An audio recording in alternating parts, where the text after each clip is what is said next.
नजर को बदलो तो नजारे बदल जाते हैं, सोच को बदलो तो सितारे बदल जाते हैं। कश्तियाँ बदलने की ज़रूरत नहीं है दोस्तों, दिशा बदलो तो खुद ब खुद किनारे बदल जाते हैं। नमस्कार दोस्तों, आपका स्वागत है आपके परिवार स्टडी टेक्निक में। तो दोस्तों कैसे हैं आप लोग? उम्मीद है कि बेहतर होंगे और अपनी तैयारी अच्छे से कर रहे होंगे। तो दोस्तों आज के इस वीडियो में हम लोग कंप्लीट करेंगे 30 क्वेश्चन। जो हमारे हिंदी के 30 क्वेश्चन आए हुए हैं उसको हम कंप्लीट करेंगे दोस्तों। और ये क्वेश्चन में खासकर हम लोग देखेंगे स्पेशल कर पैडागोजी के क्वेश्चन को डील करेंगे दोस्तों। तो चलिए हम लोग एक एक करके इस क्वेश्चन को शुरू करते हैं और पढ़ने की कोशिश करते हैं दोस्तों। तो चलिए देखा जाए हमारा क्वेश्चन, थोड़ा हम जूम कर लेते हैं दोस्तों।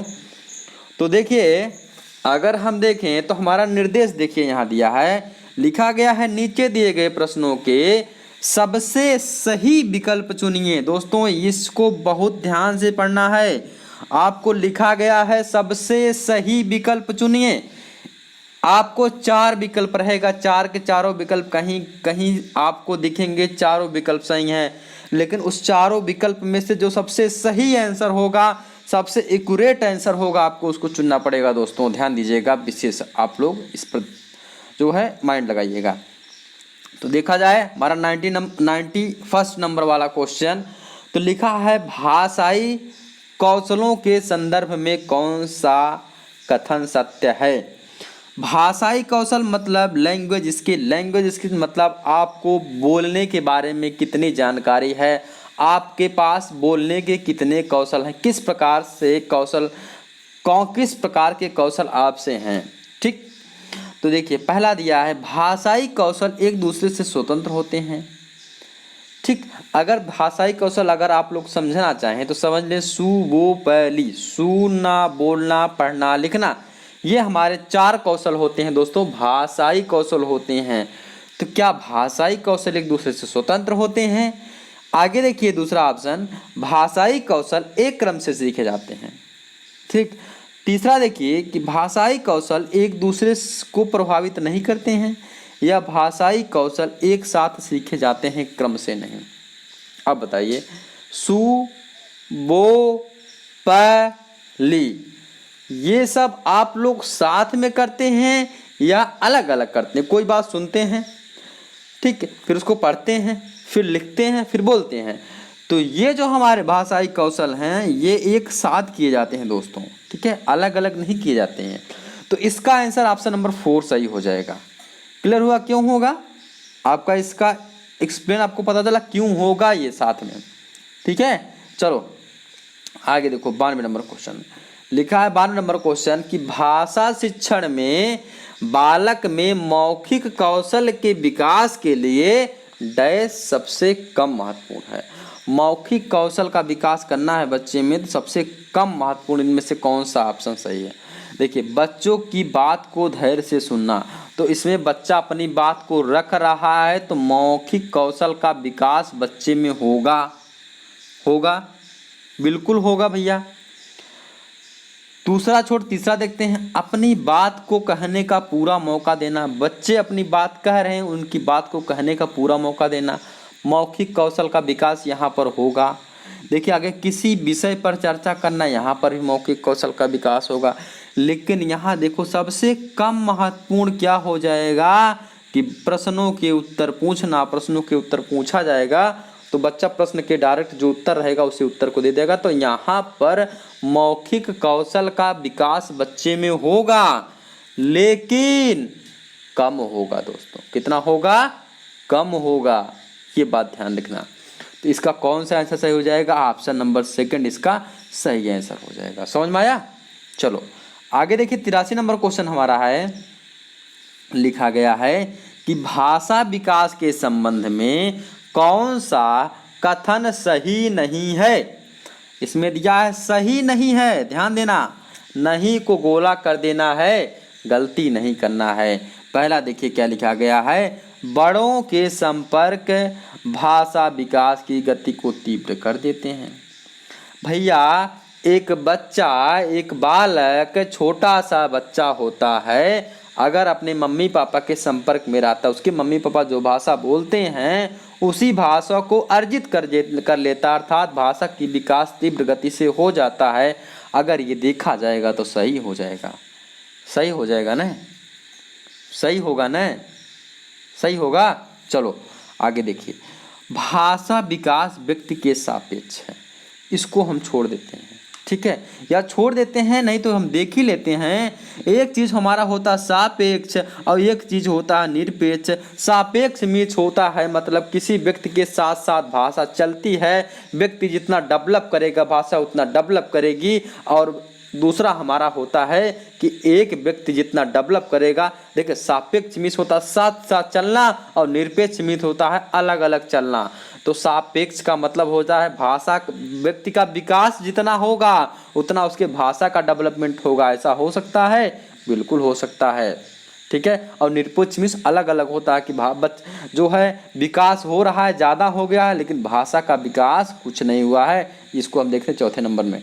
तीसरा नंबर देख लेते हैं हमारा क्या है कि प्रारंभिक भाषाई परिवेश की समृद्धता भाषाई विकास में सहायता होता है। इसका मतलब बच्चा जहाँ पहले रहेगा, शुरुआत में ही रहता है, वही भाषा उसके जल्दी से वो भाषा को पकड़ लेता है, सीख लेता है। बिल्कुल सही है, 1 2 3 हमारा सही है। तो चौथा गलत है। निरपेक्ष का मतलब बता दिए अभी आपको, अलग अलग दिया है, अलग अलग तो अलग अलग सीधा गलत है, तो चौथा गलत आंसर हो जाएगा।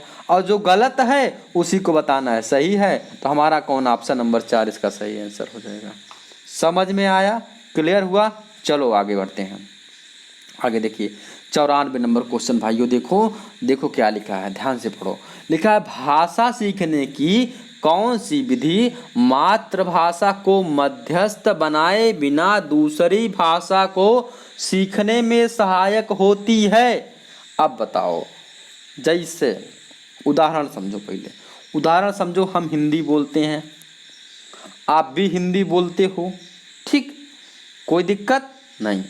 अब चले गए आप महाराष्ट्र, कहाँ चले गए, महाराष्ट्र, और महाराष्ट्र की भाषा क्या है, मराठी।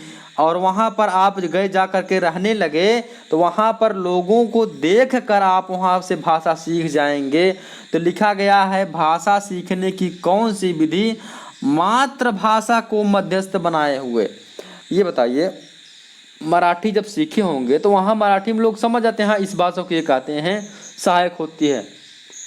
तो इसके लिए कौन सा होता है, इसके लिए हमारा एक चीज़ होता है कि आप डायरेक्ट उसको सीखोगे, प्रत्यक्ष रूप से सीखोगे, तो इसका हमारा सही आंसर हो जाएगा प्रत्यक्ष विधि। समझ में आया, क्लियर हो गया ना। चलो आगे हम देखते हैं 95 नंबर क्वेश्चन को। 95 नंबर क्वेश्चन देखो ध्यान से, एक एक क्वेश्चन को समझो। वीडियो पसंद आ रहा हो तो वीडियो को लाइक कर देना, शेयर जो भी करना होगा कर लेना भैया, क्वेश्चन समझ में आना चाहिए। आगे देखो 95 नंबर क्वेश्चन लिखा है कि भाषा अर्जन के संबंध में कौन सा कथन सत्य है। अब ध्यान दो, पहले लिखा है भाषा अर्जन, अर्जन समझते हैं। अर्जन मीन्स क्या होता है, एक भाषा अर्जन होता है और एक भाषा अधिगम होता है।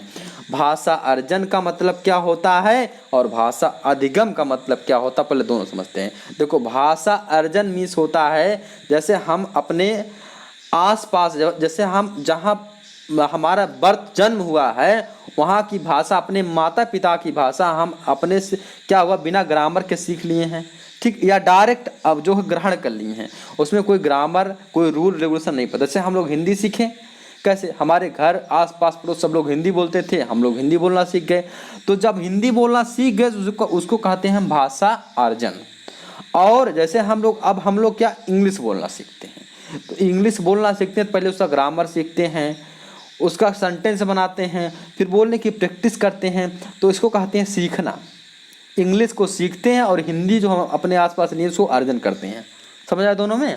अब देखो क्वेश्चन बनता है, पहला ऑप्शन देखिए, लिखा है समाज सांस्कृतिक परिवेश के अनुसार अर्थ ग्रहण की प्रक्रिया स्वाभाविक होती है। बिल्कुल, अरे समाज में जो लोग जिस प्रकार से अर्थ समझते हैं, किसका अर्थ ये होता है, उसी प्रकार से आप समझते हैं, सही है।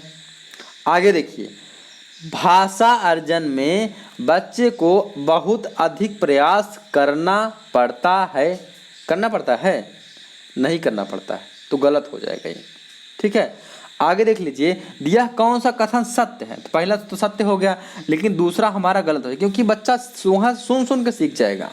आगे देखिए तीसरा, कि भाषा अर्जन में किसी अन्य भाषा को व्याघात होता है। एक बच्चा है, छोटा सा बच्चा पैदा हुआ, उसको कोई भाषा नहीं बोलने आता, उसकी दूसरी भाषा को व्याघात, दूसरी भाषा को क्षति कहाँ से होगी भैया? नहीं होगी। आगे देखिए चौथा हमारा क्या है, कि भाषा सीखना एक उद्देश्य होता है। उद्देश्य नहीं होता, वो अपने आसपास पर उसकी भाषा को देख करके धीरे धीरे सीख लेता है बच्चा।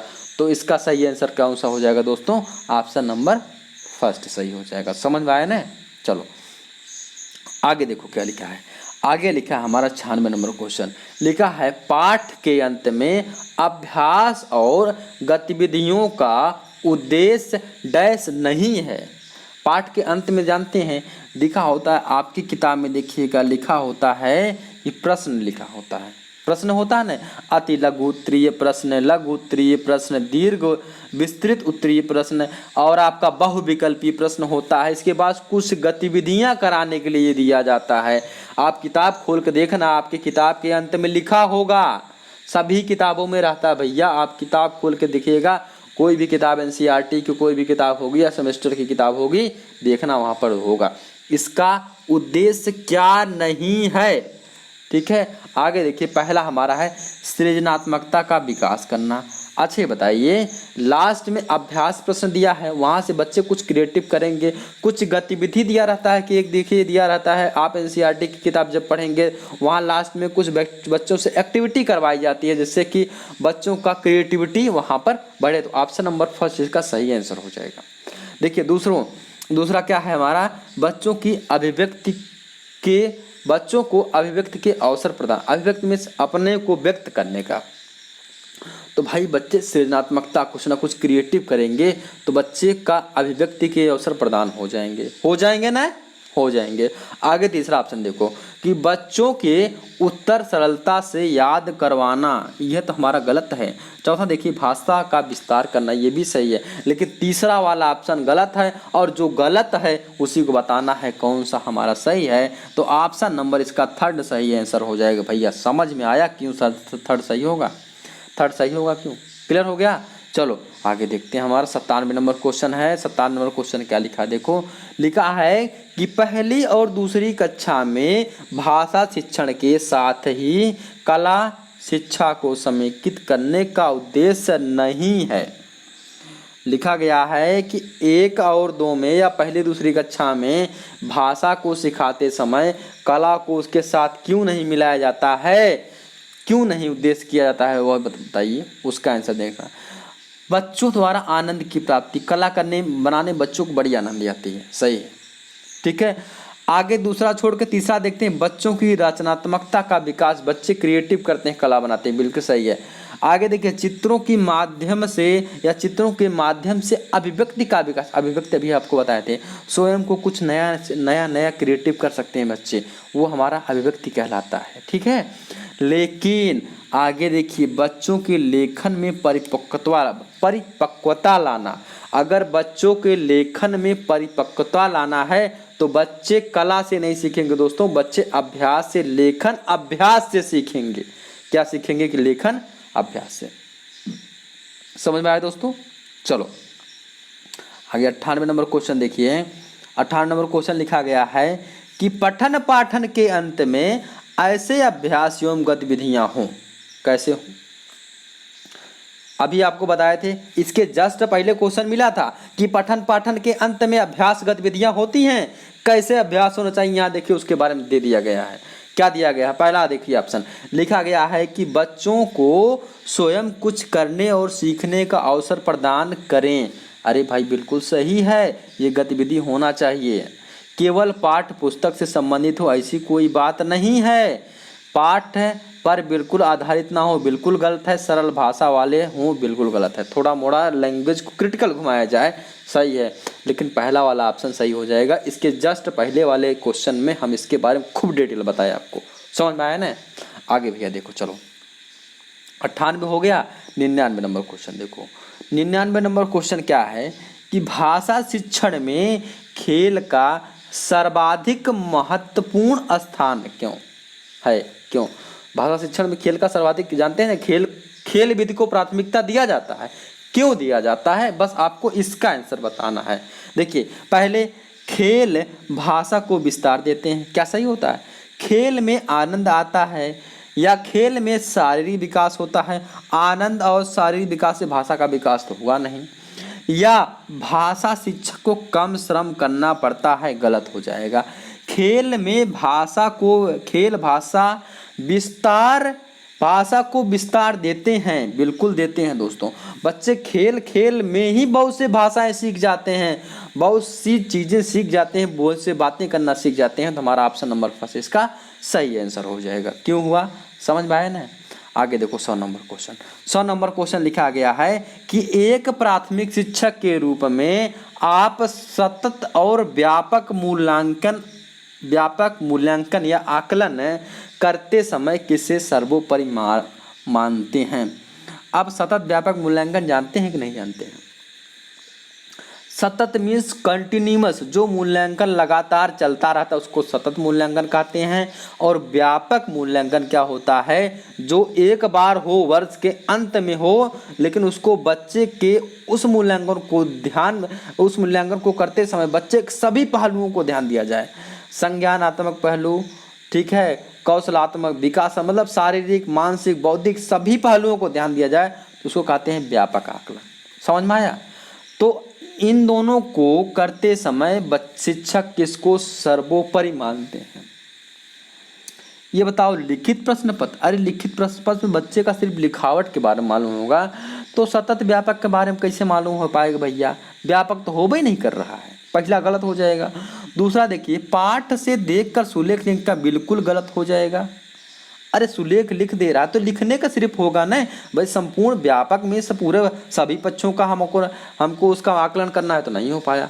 आगे देखिए, तीसरा कि बच्चों द्वारा विभिन्न संदर्भों में भाषा की प्रयोग की क्षमता, ये सही लग रहा है। चौथा देख लीजिए, कठिन शब्दों का शुद्ध लेखन नहीं, गलत है। तो ये हमारा सबसे बेस्ट आंसर होगा इसका, ऑप्शन नंबर 3। क्यों लिखा है? बच्चों द्वारा विभिन्न संदर्भों में भाषा प्रयोग की क्षमता। तो बच्चे मतलब बच्चे किस किस जगह पर कैसे कैसे भाषा का प्रयोग करेंगे, तो बच्चे के सभी पहलुओं को वहाँ पर ध्यान आप समझ ले। जैसे मान लीजिए बच्चे क्लास में किस प्रकार की भाषा बोल रहे हैं, बाहर किस प्रकार की भाषा, मतलब सभी पक्षों को वहाँ पर हम ध्यान देते हुए इस बच्चे का आकलन कर लेंगे दोस्तों। ऑप्शन नंबर 3 इसका सही आंसर हो जाएगा। चलो 101 नंबर क्वेश्चन देखो, लिखा है कि प्राथमिक स्तर पर बच्चों की पठन क्षमता का आकलन करने में किस प्रकार की सामग्री सर्वाधिक महत्वपूर्ण है?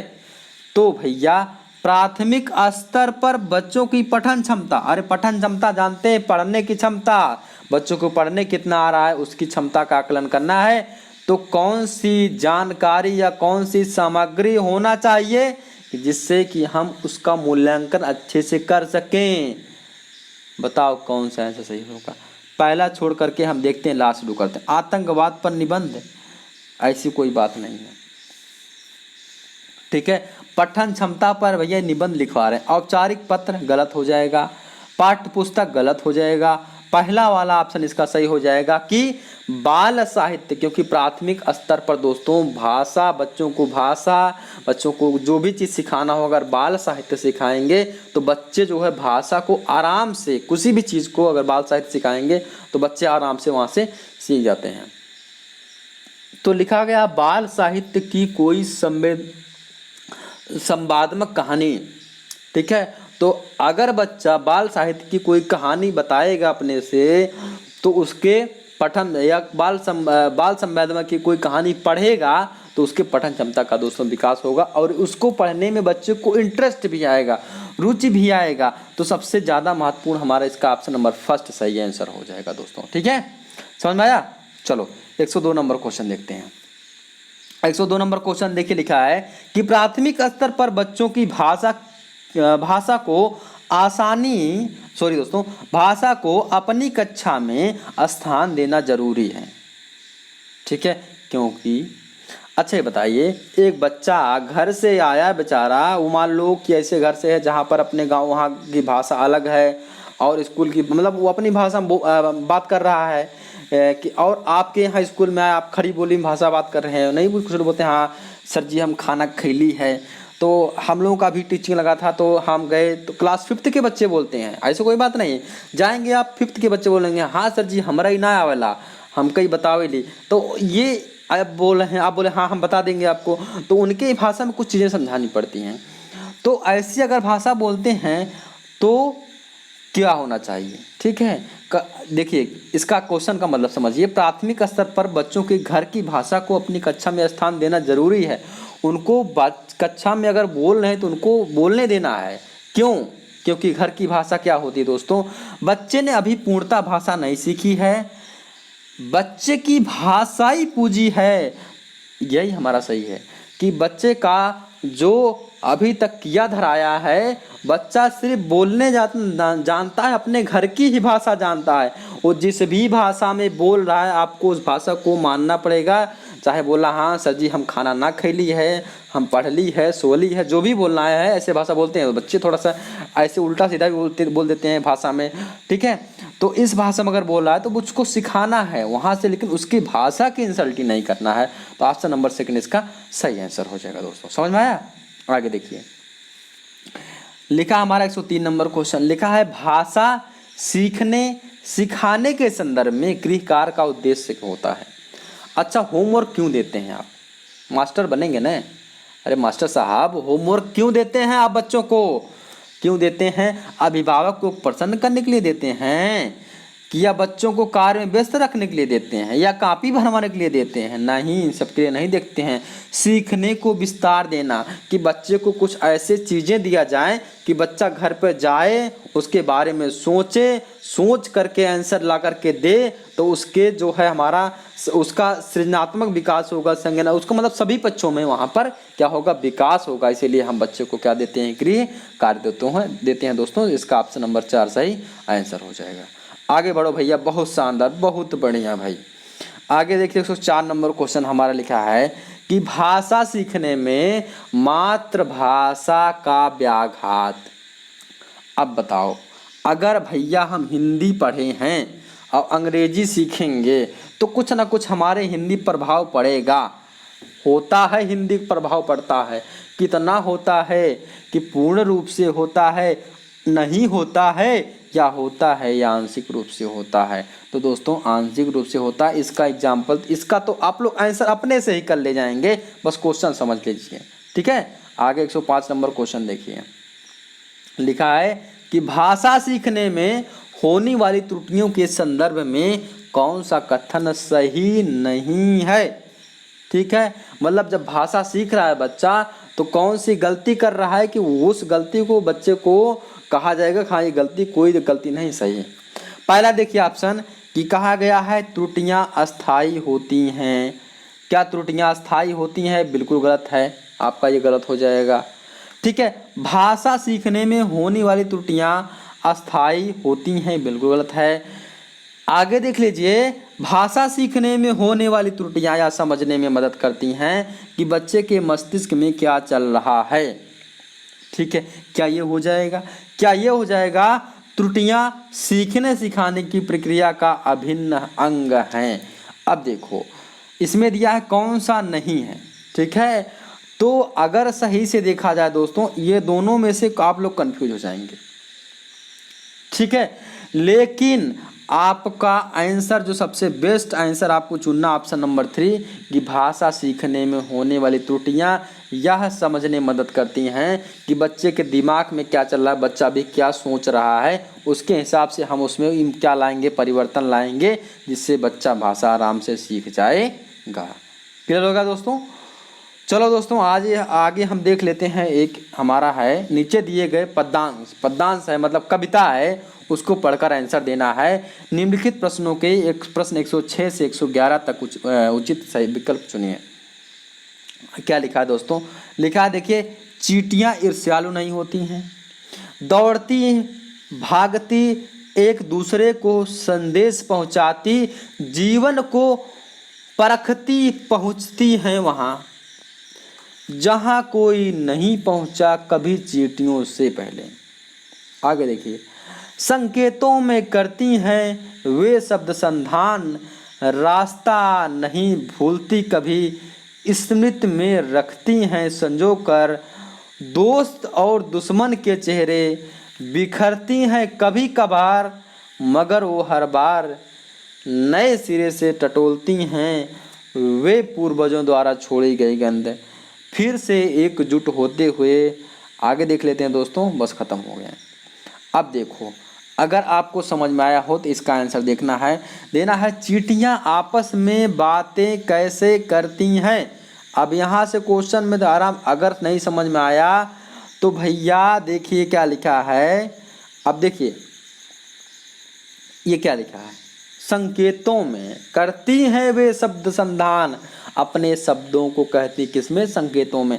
अगर आपको कभी स्टोरी ना समझ में आए, पैसेज ना समझ में आए, आप सोच सर्च करके लिख लीजिएगा तो आपका हो जाएगा क्या, संदेशों में।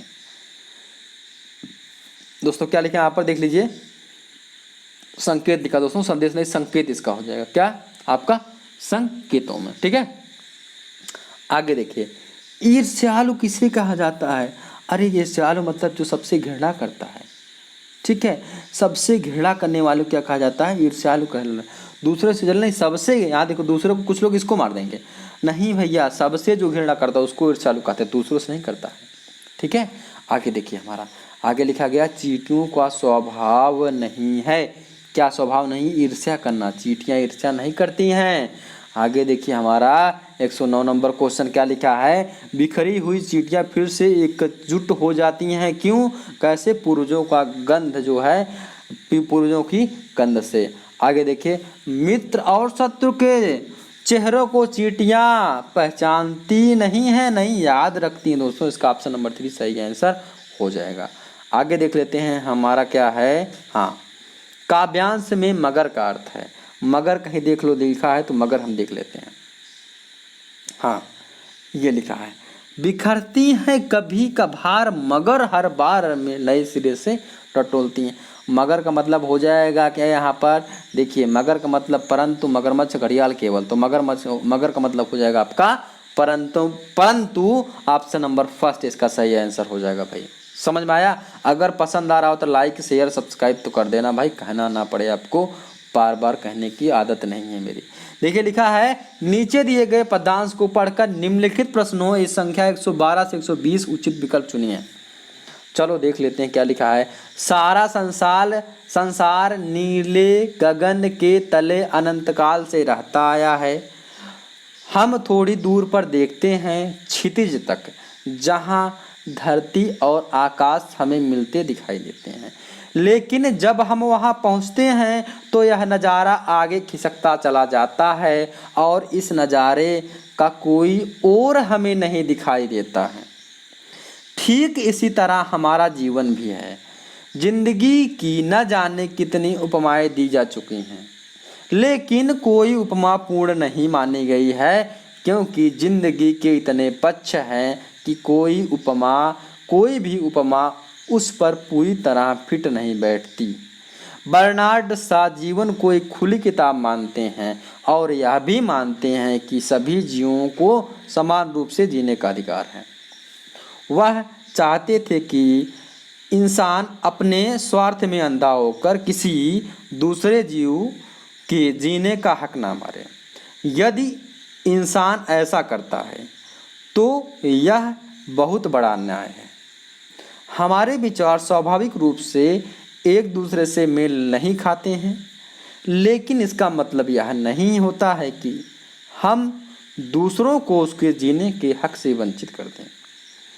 यह खुला आसमान, यह प्रकृति और यह पूरा भूमंडल हमें दरअसल यही बता रहा है कि हाथी से लेकर चींटी तक सभी को समान रूप से जीवन बिताने का हक है। जिस तरह से खुले आसमान के नीचे हर प्राणी बिना किसी डर के जीने सांस लेने का अधिकारी है, उसी तरह से मानव मात्र का स्वभाव भी, आगे देख लेते हैं दोस्तों, होना चाहिए कि वह अपने जीने के साथ दूसरों से उसके जीने का हक न छीने। यह आसमान हमें जिस तरह से भय से छुटकारा दिलाता है, उसी तरह से हमें भी मानव जात के इतर जीवों को भी डर से छुटकारा दिलाकर उन्हें जीने के लिए पूरा अवसर देना चाहिए। दूसरों के जीने के हक को छीनना बड़ा अपराध या पाप कुछ भी नहीं हो सकता है, कुछ भी नहीं हो सकता। अब देखिए, ये स्टोरी थी, पूरा एक स्टोरी थी टोटल, ठीक। इसमें से आपको 8 क्वेश्चन का आंसर क्या करना है, देना है, ठीक है। अब देखिए इसमें क्या हमारा कहा गया है। पहला क्वेश्चन कि क्षितिज किसे कहते हैं। क्षितिज मीन्स होता है जहाँ पर हमारा धरती और आसमान पास होते हैं, जहाँ पर धरती और आसमान पास होते नहीं। आगे देख लीजिए, जहाँ धरती आकाश दिखाई पड़ते हैं, जहाँ धरती और आकाश दिखाई पड़ते नहीं। ऑप्शन नंबर 4 इसका सही आंसर हो जाएगा कि जहाँ धरती और आसमान मिले हुए दिखाई देते हैं। ऑप्शन नंबर 4 इसका सही आंसर हो जाएगा। आगे देखिए, यदि किसी का और छोर नहीं है तो उसका सिरा नहीं मिलता, उसकी सीमा नहीं है, उसका विस्तार अधिक है, उसके बहुत से सिरे हैं, नहीं उसकी सीमा नहीं है। और छोर नहीं तो उसके कोई लिमिट ही नहीं कहाँ तक जाएगा, ठीक है। ये आंसर हो जाएगा। आगे देखिए, अगर आपने सही से पढ़ा होगा तो आंसर सब करना है। फिट और इंसान शब्द हैं, तो फिट जो है ना FIT, फिट शब्द अंग्रेजी है, और इंसान जो शब्द आपका अरबी शब्द है। इंसान फिट जो है इंग्लिश शब्द है और इंसान अरबी, मतलब तो ये हो जाएगा आपका आगत शब्द, मतलब जो बाहर से आए हैं। आगे देखिए, 115 नंबर क्वेश्चन है कि बर्नार्ड शॉ ने जीवन की उपमा किससे दी है। खुली पुस्तक से दी है, मतलब जीवन हमारा क्या है, खुली किताब की तरह है। आगे देखिए, 116 नंबर क्वेश्चन है कि हम बहुत बड़ा अन्याय कर रहे होते हैं यदि किसी को लूट रहे होते हैं, किसी को टिकने नहीं देते, किसी को जीने का अधिकार नहीं देते, या किसी से दुश्मनी रखते हैं। तो हमारा ऑप्शन नंबर 3 इसका सही हो जाएगा। किसी को जीने का अधिकार नहीं देते हैं, तो हमारा सबसे बड़ा अन्याय यही होता है। आगे देखते हैं, 117 नंबर क्वेश्चन है कि प्रकृति और खुला आसमान बता रहे हैं कि सबको मनमर्जी से जीने का, मनमर्जी करने का हक है, प्रकृति से प्रेम करना चाहिए, जीने का हक है, निडर बने रहने का हक है दोस्तों। तो किसका हक है, हमारा जीने का हक है। प्रकृति और आसमान क्या कह रहे हैं दोस्तों, सबको जीने का हक है, ठीक है। तो प्रकृति और आसमान क्या कह रहे हैं, सबको जीने का हक है। नहीं दोस्तों, प्रकृति और आसमान कह रहे हैं सबको निडर बने रहना चाहिए, ठीक है, किसी से डरना नहीं चाहिए। आगे देखिए, आसमान हमें दिलाता है क्या, साथ रहने का अनुशासन, भय से छुटकारा का आश्वासन, भयभीत रहने का आग्रह, या रक्षा कवच का वचन। भय से छुटकारे का आश्वासन दिलाता है कौन, आसमान दिलाता है दोस्तों, ठीक है। आगे देखिए, 119 नंबर क्वेश्चन, किस शब्द में इक प्रत्यय का प्रयोग नहीं किया जा सकता है। जैविक, स्वाभाविक, प्राकृतिक या भयभीत। ये हमारा हो जाएगा चौथा वाला सही आंसर हो जाएगा। चौथे में हमारा इक प्रत्यय नहीं प्रयोग होगा। आगे देखिए, अपराध शब्द है, अपराध प्रार्थवाचक संज्ञा, व्यक्तिवाचक, जातिवाचक, भाववाचक। अब अपराध किया जाता है तो भाववाचक संज्ञा हो जाएगा, तो ऑप्शन नंबर 4 इसका सही आंसर हो जाएगा। तो दोस्तों, ये वीडियो आपका 30 क्वेश्चन था। ये 2015 का पेपर है दोस्तों, 2015 का पेपर था, तो इसको आप लोग देख लीजिएगा। और 30 क्वेश्चन को आपको कितना समझ में आया है, अगर समझ में आया होगा तो इसको दोस्तों के पास शेयर जरूर करिएगा दोस्तों। और अगर वीडियो पसंद आई हो तो लाइक और कमेंट तो भाई कर देना, ठीक है। अगर कुछ चीज़ गलत भी मान लो हो गया हो तो उसका स्क्रीनशॉट लेकर के आप हमारे इस जो है नंबर पर व्हाट्सएप कर सकते हैं, ठीक है। इस नंबर पर आप हमको व्हाट्सएप कर सकते हैं दोस्तों। और एक काम और करिएगा दोस्तों, इसका PDF आपको इस स्टडी टेक्निक 95 आप लोग जाएंगे टेलीग्राम चैनल पर सर्च करेंगे, या इसके जो है स्टडी टेक्निक 95 आप देखिएगा, डिस्क्रिप्शन बॉक्स में लिंक दिया है, वहाँ से जा कर के टेलीग्राम चैनल को ज्वाइन कर लीजिए। वहाँ पर आपको पूरा PDF प्रोवाइड करा दिया जाएगा दोस्तों। PDF के साथ साथ बहुत से आपको मटेरियल भी मिल जाएंगे जो सीटेट से रिलेटेड रहेंगे। तो दोस्तों, इन्हीं सभी शब्दों के साथ मिलते हैं नए वीडियो में, तब तक के लिए अपना ख्याल रखिए। जय हिंद, वंदे मातरम।